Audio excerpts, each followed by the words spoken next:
Technologie n'arrête plus. Alors, on va voir aujourd'hui ce qui, j'espère, sera le dernier volet du PLF et du PLFSS pour qu'au mois de janvier, nous puissions voir la LSF, donc c'est-à-dire la loi des finances définitive. Alors, je vais vous expliquer où on en est avant de rentrer dans ces slides qui sont complètement nouveaux, ceux que je vous ai présentés il y a à peine 3 semaines. Vous avez vu que j'ai raccourci les délais des webinaires du vendredi pour essayer de suivre l'actualité qui est plus que florissante et qui prend beaucoup de temps à tout le monde ou des gens qui sont dedans. Tout ce que je vous ai montré il y a 3 semaines, vous pouvez l'oublier complètement. Pourquoi? Qu'est-ce qui s'est passé? Il s'est passé qu'on était à la dernière phase de la dernière version de l'Assemblée nationale, après lecture, enfin proposition des 3 700 amendements qui avaient été soumis, dont une bonne 2 500 avaient été vus. Le reste, ils n'ont pas eu le temps, malheureusement. Et donc les slides que je vous avais mis tenaient compte de tous ces amendements. Dans la journée qui a suivi ma formation d'il y a 3 semaines, l'Assemblée nationale a rejeté son propre texte, pardon, ce qui est assez incroyable. Donc, ils ne l'ont pas validé, alors que c'est eux-mêmes qui avaient proposé tous ces amendements. Donc, tout ce que je vous ai expliqué est complètement tombé à l'eau, donc à 100%. Donc, ne me posez pas des questions sur ce sujet, non, parce qu'il n'y en a pas.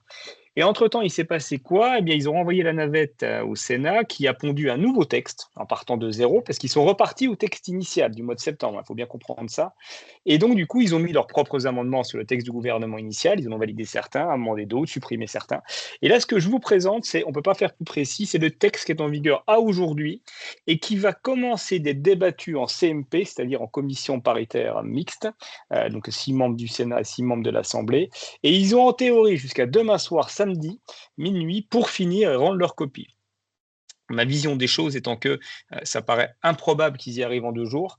Donc il y a des grandes chances qu'on se retrouve dans la même situation qu'en 2024 pour la loi des finances 2025, c'est-à-dire qu'il y ait une loi des finances spéciale pour redonner un budget pour pouvoir payer nos fonctionnaires, sinon ils ne seront plus payés à compter du 1er janvier. Donc il fasse ce qu'on appelle une repro budgétaire N-1, donc le budget 2025 sur 2026, le temps de se mettre d'accord sur les nouveaux débats au mois de janvier pour finaliser cette loi sur les finances. Ce qui veut dire que, somme toute, ça ne se finirait pas avant fin janvier pour une loi sur les finances promulguée début février ou mi-février, comme l'année dernière.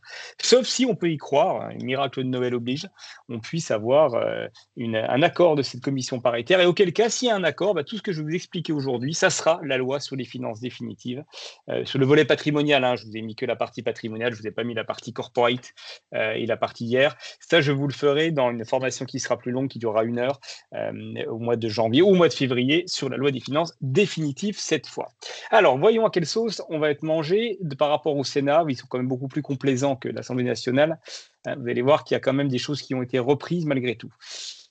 Sommaire au menu du jour, la contribution différentielle sur les hauts revenus, elle n'a pas disparu, elle est prolongée, vous allez voir. Taxe sur le patrimoine des holdings, ils ont repris des éléments de l'Assemblée, pas tout, mais certains. Le pacte Dutreil, de nouveau, est touché. L'immobilier locatif, avec le fameux statut de bailleur privé, a été complètement refondu de nouveau. C'était une création de l'Assemblée nationale, c'était le gros sujet de cette année, complètement nouveau. Et enfin, la CSG sur le capital. Quand je dis sur le capital, je parle de la flat tax, bien évidemment. Mais pas que, vous allez voir qu'il y a des modifications qui ont été apportées, si ce n'est pas de taux, si ce n'est plutôt d'assiette. Voilà. Alors, le premier point sur la contribution différentielle sur les hauts revenus, ça c'est pas nouveau, je vous l'avais dit, ça avait été voté l'année dernière. C'est une taxe exceptionnelle qui devait de durer qu'un an, donc en 2025. L'objectif de cette taxe, c'est de dire aujourd'hui en France, vous avez un barème, juste pour rappel, qui va de 0 à 45% par tranche, et vous avez en plus de ça la CEHR, contribution exceptionnelle sur les hauts revenus, à ne pas confondre avec cette CDHR, qui est une contribution différentielle sur les hauts revenus, c'est pas la même chose. Et l'idée, c'était de dire qu'on va prendre tous vos revenus, on va empiler les couches d'imposition, donc les 45 plus les 4. Mais si en moyenne, grâce ou à cause de vos crédits d'impôt, vous avez un taux moyen, ce n'est pas une tranche, un taux moyen d'imposition inférieur à 20%, eh bien, on va vous appeler le différentiel. Donc, si avec tout ça, vous êtes qu'à 18, on va vous appeler 2 points supplémentaires pour arriver à un taux moyen de 20% sur l'intégralité de vos revenus. Ça, c'est ce qui a été voté l'année dernière, qui est applicable donc, pour la première fois sur 2025, donc à déclarer en 2026. Cette taxe, qu'est-ce qui se passe? Elle va être prolongée de 1 an supplémentaire, donc applicable de nouveau sur 2026. Il y aura également une correction des montants d'IR et de CEHR pour prendre en compte des revenus qui auraient été exclus jusqu'ici. Je vous donne un exemple. Par exemple, les revenus non fiscalisés. Vous avez certains élus, par exemple, pour leurs fonctions au niveau des commissions européennes. Vous avez certaines ONG qui ont des revenus non taxables en France, mais qui sont déclarés, qui permettent d'avoir ce qu'on appelle le calcul du bénéfice mondial et du taux d'imposition moyen consolidé. Ces revenus, désormais, seront dedans. Donc, mathématiquement, si vous prenez en compte ces revenus, eh bien, du coup, vous aurez moins d'imposition en moyenne, parce que vous allez augmenter les revenus. Donc, ces personnes-là qui étaient non concernées cette année le seront l'année prochaine. Il y aura également une neutralisation des règles du quotient familial pour le calcul, donc c'est pas favorable non plus, parce que le quotient familial diminue votre base taxable. Si vous êtes deux, vous avez 100 000 euros de revenus, ça vous fait 50 000 euros de base taxable pour le calcul du quotient. Demain, ça fera 100 000. Donc mathématiquement, vous aurez également un taux moyen d'imposition qui va être plus élevé. La CEHR sera retenue pour un quart en cas de revenus exceptionnels. Parce que les revenus exceptionnels sont étalés sur 3 ans, pour rappel, hein, on appelle le principe de l'étalement. Et enfin, des modalités spécifiques en cas de transfert du domicile, dont je n'ai pas la teneur pour l'instant, tant que ce n'est pas voté, ce n'est pas une loi, il n'y a pas de décret, donc je ne peux pas en savoir plus que ça. Donc globalement, retenez, elle est prolongée de 1 an et elle va toucher plus de monde. Alors, ce qu'il faut retenir, c'est ça, c'est que évidemment, elle est prolongée de 1 an, mais elle va toucher plus de monde l'année prochaine. Voilà. Autre point que j'ai marqué en petit filigrane en bas à droite, le barème de l'IR est indexé sur l'inflation de 1%. Je vous rappelle qu'il était prévu à la base de ne pas avoir d'indexation du barème de l'impôt sur le revenu. Alors, ça ne joue pas du tout en notre faveur. Bonjour Kevin, ton micro qui est. Par contre, si tu peux couper ton micro. Voilà. Je viens de le faire. Voilà, je viens de le faire. Le point est le suivant. Si le barème n'est pas augmenté de l'inflation, eh ben, mathématiquement, vous vous retrouvez avec des revenus, si vous avez des revenus plus importants, avec plus d'imposition. Alors que si vous avez une indexation basée sur le barème, eh ben, vous payez le même impôt que l'année d'avant si vous suivez l'inflation. Donc, ça sera le cas. Il y aura une inflation de 1% au niveau du barème, mais uniquement sur la première tranche. Donc en clair, ça ne va concerner que les personnes à faible imposition, mais les personnes à revenus, donc à revenus modestes, les personnes à revenus moyens et revenus élevés n'auront pas d'indexation du barème, ce qui veut dire que vous paierez plus d'impôts si vous avez une augmentation en conséquence de votre revenu. Si par contre vous avez les mêmes revenus que l'année dernière, vu que le barème ne bouge pas, vous aurez la même imposition. Il parlait également d'avoir, ça n'a pas été repris, vous remarquerez ici, d'avoir une limitation de l'abattement forfaitaire de 10% pour les pensions et retraites. Vous savez que les pensions et retraites, comme les traitements et salaires, ont un abattement de 10% sur le salaire ou les frais réels que vous travaillez, mais qui est plafonné à 12 000 euros, 12K, je vais arrondir, ce qui fait qu'au-delà de 120 000 euros de revenus par an, vous n'avez plus de plafond. Pour les pensions et retraites, il était prévu de plafonner ces 10% à 2 000 euros seulement. Ça n'a pas été repris dans le texte du Sénat que je vous présente. Donc, il est resté lettre morte par rapport à ce que proposait l'Assemblée nationale. Taxation sur les holdings, c'était la fameuse taxe Zuckman qui avait lancé le bal. L'idée, c'était de taxer les revenus, le patrimoine net au-delà de 100 millions d'euros à hauteur de 1%. Beaucoup d'échanges ont été faits par la gauche et l'extrême gauche sur le fait de descendre sur des paliers beaucoup plus bas. Mais en descendant sur des paliers beaucoup plus bas, c'est-à-dire 10 millions, certains avaient proposé même 5 millions de seuil de déclenchement, mais c'était d'exclure certains actifs. La taxe Zuckman, vous avez une fiscalité globale sur la totalité de votre patrimoine, que ce soit un patrimoine privé ou un patrimoine professionnel, ce qui est fort dommageable parce que vous avez un patrimoine professionnel et que vous n'avez pas de liquidité par ailleurs, ça convient à taxer des assets sur des revenus que vous n'avez pas. L'exemple qui est sorti, c'était l'exemple sur la fameuse décacorne française, la seule et la première décacorne française, qui est une start-up qui n'a pas de liquidité, le dirigeant ne se rémunère pas ou peu, il n'a pas les moyens de payer l'imposition. Donc du coup, ça on est revenu en arrière. Le dernier texte de l'Assemblée que je vous ai présenté il y a 3 semaines, c'est un seuil de déclenchement à partir de 5 millions au niveau des holdings, de 5 millions, mais avec une exclusion des liquidités, parce que jusqu'alors, les liquidités étaient taxées à l'intérieur des holdings, donc ce qui était fort dommageable, mais en excluant pas mal d'actifs dont les liquidités, ils avaient restreint le champ sur tout ce qui était somptuaire, ça veut dire les yachts et les voitures, mais le taux était passé de 1, puis à 2, à 20%. Au bout du compte, on fait table rase de tout ça, le Sénat propose ceci: taxe sur les holdings patrimoniales, oui, mais sur des actifs immobiliers qui sont détenues par les holdings non locatives. Ça veut dire que si vous avez des biens immobiliers locatifs détenus par vos holdings, elles sortiraient du champ de la taxation sur les holdings, ce qui est une bonne nouvelle. Ce n'était pas le cas dans certaines versions des amendements de l'Assemblée nationale. Donc, les biens immobiliers taxés, ça serait lesquels? Les biens de jouissance des dirigeants, la résidence principale, les résidences secondaires. Vous savez que certains gros dirigeants sur des holdings familiales ont les résidences principales à l'intérieur, donc elles seraient taxées. Les résidences secondaires, évidemment, mais tous les biens locatifs ne seraient pas taxés dans cette nouvelle version du Sénat. En revanche, les biens somptuaires, ce qui était déjà le cas de l'Assemblée nationale, les yachts, les voitures de sport, les chevaux de course, vins spiritueux, seraient inclus dans la taxation des holdings. Et le taux applicable serait un taux de 20%. Vous avez bien entendu, ce n'est pas 1, ce n'est pas 2, c'est 20%, mais sur une assiette qui est réduite. Et le seuil de déclenchement de cette taxe serait toujours de, je ne l'ai pas écrit d'ailleurs, 5 millions d'euros. Ils ont repris la version de l'Assemblée nationale.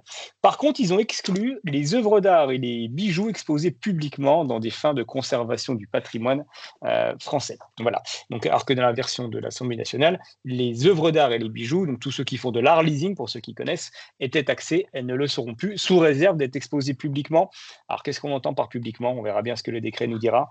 Jusqu'ici, publiquement, si vous aviez des bureaux et que vous faisiez de l'art leasing, le fait de les mettre dans vos bureaux, c'était suffisant parce que vous avez une exposition au public, bien évidemment. Donc, ça fonctionnait. Est-ce que ça, demain, ça sera uniquement des tableaux que vous détenez, que vous mettez à disposition de galeries d'art et pas, du coup, vos bureaux? Je ne sais pas, mais on verra. Donc, voilà la taxe sur les holdings version Sénat. La contribution des hauts patrimoines. Alors, la contribution des hauts patrimoines, ça, c'est le retour à l'ISF. Version Assemblée nationale, il l'avait appelé l'IFI, avec un jeu de mots. Pas l'IFI, impôt sur la fortune immobilière comme vous connaissez aujourd'hui, mais impôt sur la fortune improductive. Cet impôt sur la fortune improductive devient la contribution sur les hauts patrimoines en version Sénat, et je vous ai mis un tableau récapitulatif qui vous permet de comparer ce qui était prévu par l'Assemblée jusqu'ici et ce qui est prévu maintenant. Alors, pas mal de changements. Déjà, le seuil de déclenchement. Le seuil de déclenchement de cette nouvelle contribution sur les patrimoines, donc pas hors holding. Là, on est vraiment sur un patrimoine de particulier, donc de privé, on est bien d'accord. Eh bien, c'était 1,3 million pour l'Assemblée nationale, qui doit vous rappeler le seuil de déclenchement de l'IFI actuel. Ça passe à 2,57 millions, ce qui est l'équivalent de notre deuxième tranche aujourd'hui en matière d'IFI. Donc, les patrimoines, le déclenchement sera plus élevé. Au niveau du taux, c'est un taux unique de 1%. Là, ça sera un barème progressif. C'est le barème de l'IFI qu'on a actuellement, ou celle qui commence à 0,5, mais qui va être adapté et revu. On n'a pas la teneur. Vu que le seuil de déclenchement sera plus haut, on peut imaginer à ce que le premier taux soit directement de 1%, donc ça commence à 2,57 millions, ou alors on peut imaginer une bonne nouvelle et qui commence avec un taux à 0,5%, mais à partir d'une assiette taxable de 2,57 millions. Donc ça concernerait moins de monde, mais plus d'actifs taxés, vous allez le voir. Tout d'abord, l'immobilier locatif. Alors, version Assemblée nationale, c'était l'intégrale de l'immobilier qui était taxé, puisqu'ils avaient supprimé les exonérations potentielles. Donc, tout immobilier était taxé comme ça l'est aujourd'hui au niveau de l'IFI, bien évidemment. Là, demain, seront exonérés les logements locatifs. Ça veut dire que tous les biens de jouissance personnelle seront taxés. Résidence principale, je vais y venir, mais les résidences secondaires, les résidences tertiaires ou autres qui ne sont pas louées seront dans l'assiette taxable. Par contre, seront exonérés les biens locatifs. Pourquoi? Parce qu'ils considèrent qu'un bien locatif va pour l'intérêt de l'économie, dans la mesure où il manque beaucoup de logements, que ce soit des biens loués en nu ou loués en meublé, ça ne change rien. Ils seront exclus de l'assiette taxable. La résidence principale, elle, version Assemblée nationale, devait être exonérée mais plafonnée à 1 million d'euros. Donc, au-delà d'1 million d'euros, vous étiez intégralement taxé. Il y avait exit l'abattement de 30% qui existe à aujourd'hui. Version Sénat, on revient sur les règles que vous connaissez, les ex-règles de l'ISF et les règles de l'IFI à aujourd'hui. Ça veut dire elle est taxée avec un abattement de 30%. Mais il n'y a pas de plafond haut, il n'y a plus de plafond de 1 million d'euros. Et enfin, les actifs financiers. Ça, c'était finalement la vraie nouveauté, parce que jusqu'ici, je ne vous parle que d'immobilier, donc c'est un peu la version telle qu'on la connaît, qui est édulcorée de l'IFI actuel. Là, on rajoute une partie des actifs financiers, ce qui était le cas de l'ex-ISF. C'est pour ça que je vous dis que ces contributions, que vous l'appiez impôt sur la fortune improductive ou contribution des hauts patrimoines, ça ne change rien. C'est un retour à un mini-SF. Version Assemblée nationale, taxation très large. Toutes les liquidités, plus l'assurance vie au niveau des fonds euros, les unités de compte étaient exclues, étaient taxables. Là, désormais, au niveau de la version Sénat, on va cibler des liquidités dites court terme, donc des liquidités qui ne sont pas investies dans l'économie réelle.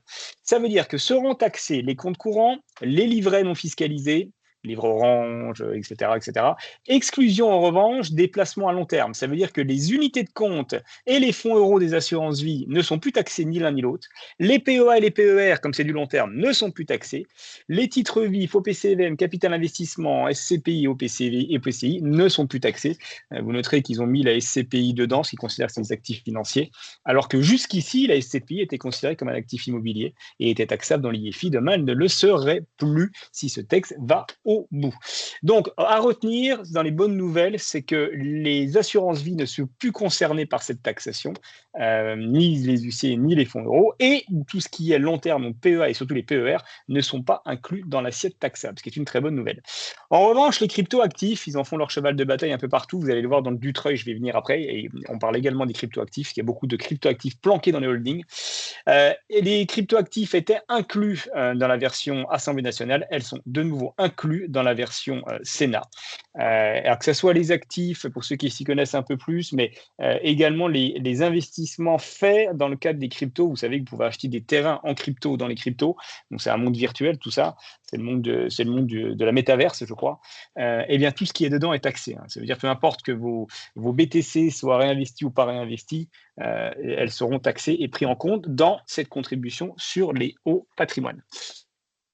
Voilà, cette proposition a été, le gouvernement a émis un avis de sagesse, ça veut dire que le gouvernement appuie cette demande de taxation, donc cette nouvelle règle, donc il est fort à parier que ça passe de manière définitive lors de la commission paritaire mixte, encore une fois, qui statue à compter d'aujourd'hui.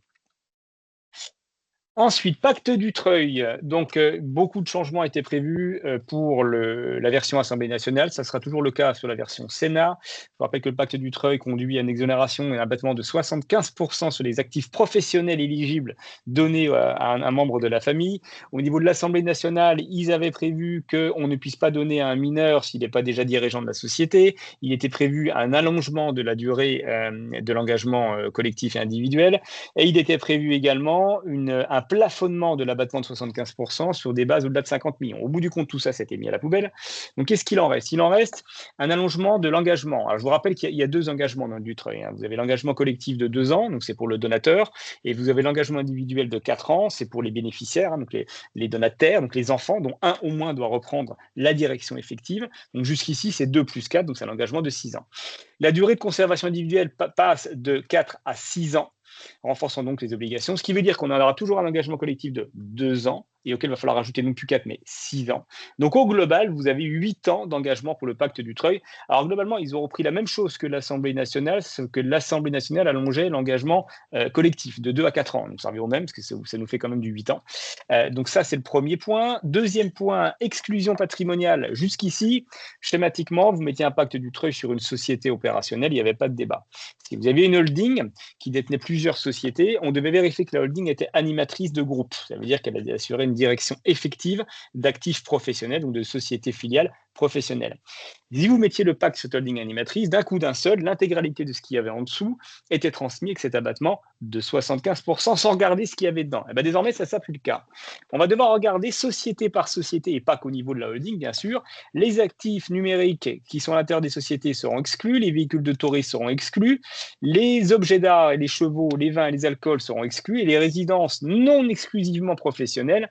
Alors, je vous donne l'exemple, vous avez un hôtel particulier, le premier étage, c'est des bureaux que vous mettez à disposition de votre société, et l'étage numéro 2 et 3, c'est votre résidence principale, vous y vivez. Donc, vous avez tout mis dans une société. Jusqu'ici, on pouvait ne pas regarder du tout. Et ben demain, on va regarder étage par étage qui est professionnel de ce qui ne l'est pas, voire même un peu plus loin, parce que s'il n'est pas exclusivement professionnel, si ce n'est pas dans le champ et que c'est exclu, ça veut dire que même les bureaux, si c'est un immobilier hybride et mixte, seront exclus des pactes Dutreil. Donc en clair, on va devoir faire un audit très précis, société par société, pour exclure les actifs pas dits patrimoniaux non éligibles au pacte Dutreil. Troisième point, suppression du pacte réputé acquis. Alors, ça, c'est quoi? Ça, c'est surtout en cas de décès. En cas de décès, si vous aviez un dirigeant, donc généralement le père de famille, enfin le dirigeant effectif, il cochait toutes les cases, ça veut dire il avait 34% de détention d'actions et 5 ans de direction effective des sociétés, et que c'était prouvable. Il décède, il n'y a pas de pacte Dutreil, le notaire conseille les enfants de faire un pacte Dutreil avec un effet rétroactif. On appelle ça l'engagement réputé acquis post-mortem. Ça veut dire que si tous les critères étaient répondus, on va dire, on va considérer que l'engagement initial de 2 ans, qui reste 2 ans là pour le coup, était acquis. Donc on passait directement sur l'engagement individuel. Et si les enfants le respectaient, eh bien ils avaient une succession avec un abattement de 75% des parts de la société. Désormais, ça n'existera plus. Donc on n'aura plus de réputé acquis. Donc il est urgent finalement de faire des pactes Dutreil maintenant parce qu'un accident de la vie est vite arrivé. Et si un accident de la vie arrive, eh bien le notaire ne pourra plus faire jouer ce réputé acquis qui était fort intéressant. Et dernier point, encadrement, limitation, ce qu'ils appellent une clause, ils ont créé une clause anti-abus pour les family buyout. Alors les family buyout, c'est quoi? Vous voulez faire rentrer les enfants dans un pacte Dutreil, vous avez plusieurs enfants, mais un seul d'entre eux va diriger la société, les autres travaillent par ailleurs, mais vous n'avez pas le droit de déshériter, on est en France, donc qu'est-ce qu'on faisait? On allait créer une holding d'acquisition, on allait transférer les actifs par voie de donation et par voie de dette, donc il y a une partie qui était donnée, une part par le pacte Dutreil, une partie qui était vendue, donc un endettement, c'est qu'on appelle ça un family buyout, c'est comme un LBO si vous préférez, mais il n'y a que la famille. On fait rentrer les enfants qui sont dedans, enfin surtout l'enfant repreneur qui va diriger la société, et on va créer un effet, ce qu'on appelle de SOULT. Le SOULT, c'est un compte courant d'associés finalement pour les enfants qui ne vont pas diriger, et donc du coup l'enfant qui va diriger doit verser et rembourser ses comptes courants à ses frères et à ses sœurs. Il y a énormément de montages de ce type-là, mais beaucoup d'abus, parce que qui dit dette dit société faiblement valorisée, dit pas de droit à payer en plus du Dutreil, et dit que vous pouviez transmettre finalement avec zéro fiscalité des empires familiaux. Désormais, ça ne sera plus possible. Il y aura un contrôle, enfin, ça sera possible quand on dit qu'il y a une clause anti-abus. Ils vont vérifier est-ce que ce montage soit fait dans un objectif vraiment successoral et non pas un objectif purement fiscal. C'est une notion qui était encore inexistante à aujourd'hui en matière de Dutreil. Donc voilà, donc le Dutreil passe de 6 à 8 ans d'engagement, on va exclure les actifs patrimoniaux société par société, on supprime le réputé acquis, et enfin, clause anti-abus pour le family buyout. L'apport-cession, alors je vous rappelle ce que c'est, j'ai une filiale, des filiales, je vais créer une holding de tête, soit dans le but de dégager des dividendes de la fiscalité de l'impôt sur le revenu, qui va être de plus en plus lourde, on va le voir à la fin des slides, la flat tax, ou alors dans l'optique de vendre ma société et d'exonérer la fiscalité de cession. Donc, je prends mes titres, je les valorise et je les apporte. Cet apport, on constate une plus-value latente, que vous n'avez pas vendue, mais s'il y a une plus-value, on doit la mettre en report d'imposition, ce qu'on appelle le 150 obétaire. Deux solutions, soit vous attendez 3 ans avant que la holding vende les filiales apportées, il n'y a pas de problème, il n'y a pas de débat, soit vous n'attendez pas 3 ans, c'est le régime actuel, ce que je vous dis, vous devez réinvestir 60% du prix de vente dans des sociétés éligibles, ça veut dire d'autres sociétés opérationnelles, ce qui exclut l'immobilier et le patrimoine globalement, et vous devez ou investir dans des fonds de placement de type FCPR, FCPI, dits éligibles aux 150 obétaires. Ça, c'est ce qui se passe à aujourd'hui. Demain, qu'est-ce qui va arriver? Version Sénat, le seuil de réinvestissement qui était de 60%, donc si vous n'avez pas attendu les fameux 3 ans après la création de la holding et l'apport, ce seuil de réinvestissement sera plus de 60%, mais sera de 70% minimum pour les mêmes critères. Ça veut dire des critères d'investissement professionnel au 1er janvier 2026. Le délai pour réinvestir sera de 2 ans à compter de la cession, donc il est inchangé. Alors, ce qui est assez absurde pour le coup, parce que l'Assemblée nationale avait prévu un réinvestissement autour de 70% aussi, mais ils avaient allongé le délai de réinvestissement de 2 ans à 4 ans. Et ce ne sera pas le cas. Donc là, vous devez réinvestir plus, mais vous avez toujours que 2 ans pour le faire, ce qui n'est pas évident. Durée de conservation, actuellement, il fallait conserver 3 ans les titres, donc le réinvestissement qui a été fait. Désormais, il y aura un nouveau régime à partir de janvier 2026. Vous devrez conserver 5 ans. En clair, donc vous apportez, vous vendez avant les 3 ans d'apport, vous réinvestissez 70% de votre prix de vente, pas de la plus-value, du prix de vente, et vous donnez des actifs éligibles et professionnels. Donc vous avez 2 ans pour y investir. Et une fois que vous avez réinvesti, vous devrez conserver ces actifs ou ce fonds 150 obétaires, 5 ans minimum. Bon, vous allez me dire, ce n'est pas vraiment un sujet pour les personnes qui font des réinvestissements dans des fonds dits 150 obétaires, dans la mesure où ces fonds, de toute façon, qui sont des fonds de private equity, sont loqués et bloqués pendant 5 ans. Là où c'est plus embêtant, c'est si vous aviez acheté ou créé une nouvelle société et que vous comptiez la vendre avant, vous ne pourrez plus, il faudra la conserver 5 ans minimum, sous réserve de faire tomber ce report d'imposition. Activités éligibles, le régime actuel, c'est que les activités opérationnelles, ce qui exclut l'activité patrimoniale. Dans le nouveau régime, il y a la même chose, sauf qu'en plus, on va exclure les activités dites bancaires, financières, d'assurance, de gestion, de location d'immeubles. Alors aujourd'hui, typiquement, vous voulez réinvestir dans de l'immobilier de type hôtelier, vous allez créer une société opérationnelle de gestion avec un fonds de gestion hôtelière, plus les murs qui vont en face derrière. C'était possible dans le cas du Dutreuil. À demain, ça ne sera plus possible, parce qu'on considérera que la gestion d'immeubles purs est hors dehors du champ du Dutreuil. On peut se poser la question, et je n'ai pas la réponse à vous donner, mais à réfléchir, est-ce que les activités de LMP, donc de loueur en meublé professionnel, qui par principe, par nature, aujourd'hui sont éligibles, hein, vu que vous êtes loueur en meublé professionnel, est-ce qu'elles seront éligibles demain? C'est une vraie question. Je n'ai pas la réponse pour l'instant. Les textes nous le diront. Nature des titres reçus, ça n'a pas changé, hein, c'est l'apport-report, c'est les titres pour lesquels vous avez apporté les sociétés de la holding qui sont en échange, ça ne change pas. Le report d'imposition jusqu'à la cession des titres reçus, ça n'est pas changé non plus. La purge au niveau du décès. Jusqu'ici, alors on disait le 150 obétaire est quand même bien, c'est que vous cristallisez une plus-value et vous pouvez ne jamais la payer. Pourquoi vous pouvez ne jamais la payer? C'est quand vous transmettiez les titres de votre holding, alors soit de votre vivant, soit post-mortem en cas de décès, vos enfants en héritaient, et en fait, vous aviez une exonération de ce report d'imposition entre les mains des enfants. Dit différemment, le report d'imposition disparaîtait purement et simplement. Et ben, du coup, ça ne sera plus le cas. Ça ne sera plus le cas. Ça veut dire que lors du décès, les enfants vont hériter de ce report d'imposition et le garderont. Donc, s'ils décident de liquider la holding en tout ou partie, réduire le capital ou sortir les actifs, ils devront payer l'impôt sur ce report d'imposition qui était cristallisé. Enfin, pour en finir sur ce 150 oblétaire, ce régime de holding de rapport d'imposition, suppression de l'exonération automatique. Alors, rapport d'imposition transmis aux héritiers, ça je vous l'ai dit. Non-respect d'engagement de 50 ans investissement productif. Non, rien de plus de spécial. Si ce n'est que. Ah si, je l'ai moyennement écrit ici. Si vous ne réinvestissez pas les 70% minimum des produits de cession qu'on a vu en haut, là, jusqu'ici, si vous réinvestissiez 59% à la place des 60, l'intégralité du régime tombait. Désormais, ça ne sera plus le cas. Vous aurez une peine qui va être progressive. Ça veut dire que si vous n'atteignez pas un investissement de 70% à l'issue de ces 2 ans, eh bien, et que vous réinvestissez que 60%, vous ferez tomber votre report d'imposition qu'à hauteur des 10% manquants, hein, mon écart entre 60 et 70 points, et non plus l'intégralité, ce qui n'était pas le cas à aujourd'hui. Flat tax, alors, flat tax ancienne et nouvelle version. Jusqu'ici, la flat tax, vous savez qu'elle est à 30%, elle correspond à 2 volets. Un volet à 12,8 qu'on appelle le PFU, c'est le volet fiscal, prélèvement forfaitaire unique, et libératoire, et le prélèvement social à 17,2, qui est une agrégation de la CSG déductive, non déductive, de la CRDS et des autres contributions sociales, donc c'est qu'un volet social, de 17,2. Ces 17,2, enfin, une des composantes dans ces 17,2, qui est la CSG, va augmenter de 1,40%. Et donc, du coup, ce volet qui augmente de 1,40%, qui était donc à 9,2% jusqu'ici, la CSG déductible, va passer à 10,6, ce qui fait que si on augmente à 10,6, eh ben, vos 17,2 vont augmenter de 1,40 et ces 17,2 deviennent donc 18,60%. Et donc, si je prends 18,60 au lieu de 17,2 plus 12,8, eh ben, ça fait donc une flat tax à 31,40. Mais pas surtout. Donc, c'est ce qu'ils appellent la CSG à 2 vitesses. Alors, accrochez-vous bien. Jusque-là, ça paraissait au moins simple. On avait compris qu'on allait se prendre un 40 de plus partout. Eh bien non, car ce taux majoré ne va concerner uniquement les dividendes, les plus-values mobilières, les actions et les obligations. En revanche, tout ce qui est autres revenus, hein, par principe et par défaut, donc les traitements et salaires, je ne l'ai pas inscrit, mais évidemment, ils ne sont pas concernés par ça, puisque la CSG, hein, cette composante de 9,2, elle est présente partout, même sur votre bulletin de paye pour ceux qui en ont un.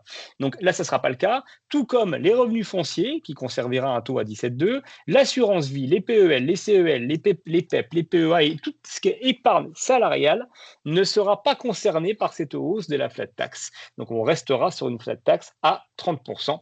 Et donc pour les assurances vie, comme je vous rappelle qu'à l'issue de l'engagement de 8 années de vos contrats d'assurance vie, vous avez une fiscalité qui est réduite à 7,5 ou à 12,8 suivant le montant de l'encours de vos contrats d'assurance vie. N'oubliez pas que vous avez quand même les 17,2 à la fin des 8 années, ça c'est pas nouveau. Jusqu'ici, la version Assemblée nationale, c'est 17,2 était pas 17,2, mais était donc 18,60, donc ça ne sera pas le cas. Donc ils ont exclu les liquidités et les placements moyen et long terme. Seules les plus-values et les actions auront cette flat tax majorée de 31,40. Voilà. Plus-value immobilière, refonte complète. Alors ça, c'est complètement nouveau. Autant jusqu'ici, ce que je vous racontais, c'était issu quand même de textes ou d'amendements proposés par l'Assemblée nationale sous sa première version. Là, le Sénat sont arrivés avec une toute nouvelle copie, avec quelque chose qui n'existait pas. Ils veulent refondre complètement notre système de plus-value immobilière des particuliers, hein, ça concerne tout le monde, ça ne concerne pas que les plus-values des professionnels, qui fonctionnent sur un régime complètement différent. Jusqu'ici, vous savez qu'on a une plus-value, on avait deux plus-values. On avait la plus-value fiscale, taxée à 19%, et la plus-value sociale, taxée à 17,2%. Donc, c'est prix de vente moins coût de revient. Votre coût de revient, c'était votre prix d'achat de l'immobilier, plus une majoration de 7,5% pour les droits notariaux, et soit le montant réel, soit 7,5% si vous n'avez plus l'acte. Et au-delà de 5 ans, vous pouviez également appliquer un forfait de 15% sur les travaux, si vous aviez fait des travaux et que vous n'avez pas gardé les factures, si c'était plus intéressant pour vous, sinon vous ressentiez les factures. Cette plus-value subissait un abattement pour durée de détention qui vous conduisait au bout de 22 ans à une exonération totale du volet fiscal, donc des 19%, et au bout de 30 ans, une exonération totale des 17,2%. Alors, changement de taux, changement d'abattement, changement d'humeur.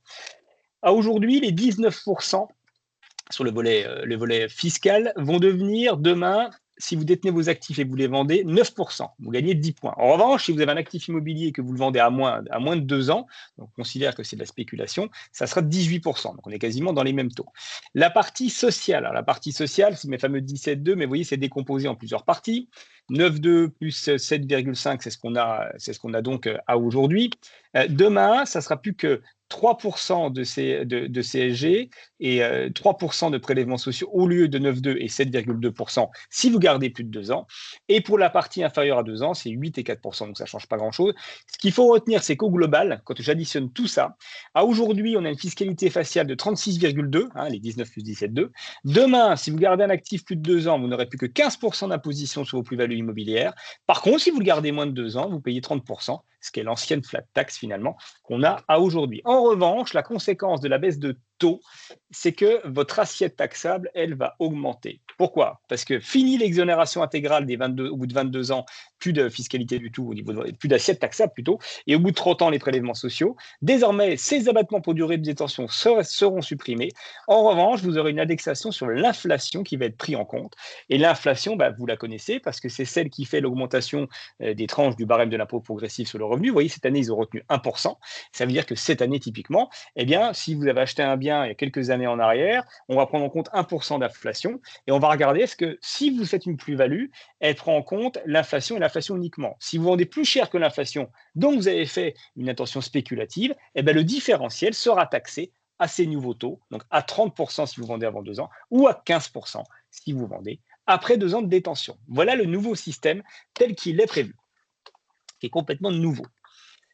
Alors, je continue. Statut de bailleur privé. Voici la version finale qui a été complètement rabotée et remodifiée de ce qui venait de l'Assemblée nationale. C'était déjà pas très sexy avant, ça l'est encore moins maintenant, pour être tout à fait transparent. La seule bonne nouvelle, c'est que le LMNP est exclu de ce régime qui est globalement peu favorable. Alors, le statut de bailleur privé, c'est quoi? C'est le fait de réintroduire une notion d'amortissement sur des biens immobiliers que vous achetez soit dans le neuf, sans travaux, soit dans l'ancien, si vous rajoutez à minima 15 à 20% suivant l'amendement définitif de travaux.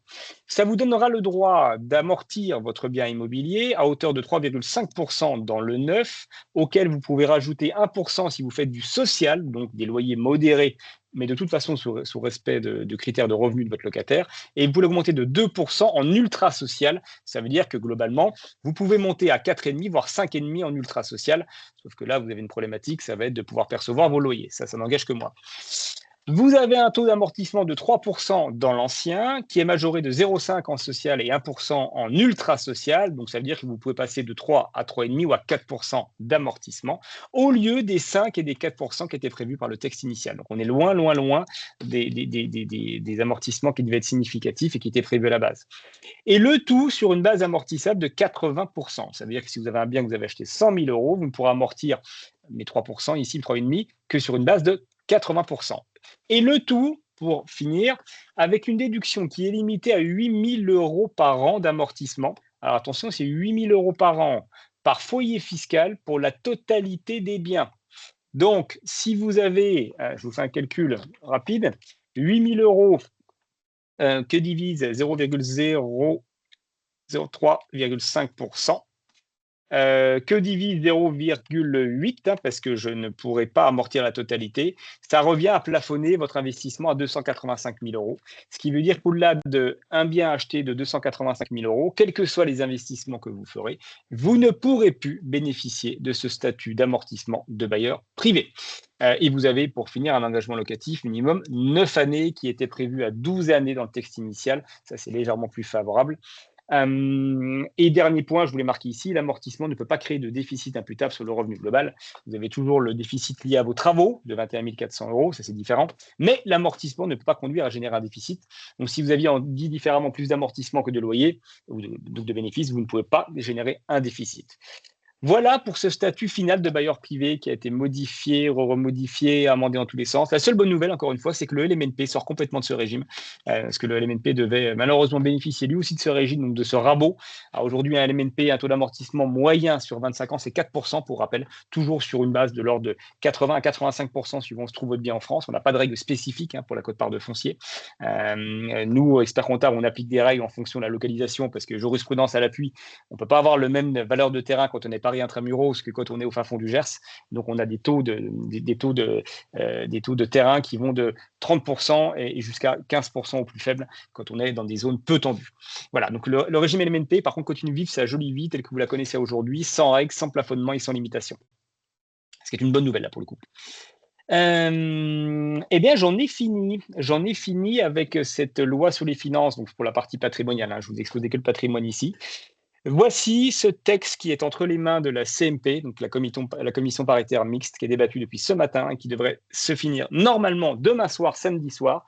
On verra si ce texte final du Sénat sera validé en tout ou partie. Je vous en dirai plus maintenant début janvier, où j'espère pouvoir vous faire la loi sur les finances définitives, complète, ça sera un peu plus long, il faudra réserver 1 heure comme créneau, parce que je vous ferai le volet également patrimonial, mais également le volet sociétal pour nos amis dirigeants, afin que vous ayez une vision d'ensemble d'un texte définitif. Et si la CMP, je conclurai avec ça, ne finit pas les débats encore jusqu'à samedi soir, ça veut dire qu'on aura une loi des finances spéciales comme l'année dernière. Le débat sera prolongé sur le courant du mois de janvier. Et donc, on aura une loi sur les finances définitives seulement au mois de février. Voilà. Bien évidemment, je vous tiendrai au courant. Est-ce que vous avez des questions sur les slides que je viens de vous évoquer? Vous voulez que je revienne sur certains points. Ce que je n'ai pas mis dans les slides, pardon, c'est que ça n'a pas été repris du texte d'il y a 3 semaines. Typiquement, l'exemple le plus connu, c'était le PER, qui était une bonne nouvelle. On avait une possibilité de prendre pour les investissements un plafond sur les 5 dernières années, qui était payé, et non pas 3 comme aujourd'hui. Ça n'a pas été repris dans le texte version Sénat, malheureusement. Donc, on a du bon et on a du mauvais dans ce nouveau texte. Écoutez, si vous n'avez pas de questions, je vais vous laisser vaquer à vos occupations et j'en profite pour vous souhaiter de bonnes vacances de fin d'année. Je pars, moi, en congé ce soir également pour 15 jours. Je vais rester connecté, bien sûr. Ce texte m'intéresse au plus haut point et je n'hésiterai pas à vous envoyer en mailing. Je ne ferai pas d'intervention entre maintenant et le 31 décembre, mais en mailing des slides que j'aurai mis à jour si évolution il y a sur ces points clés, en tout cas, qui concernent le patrimoine. Je vous remercie de votre attention. Je vous souhaite de bonnes fêtes de fin d'année, un bon week-end et une belle journée. Je vous dis à bientôt.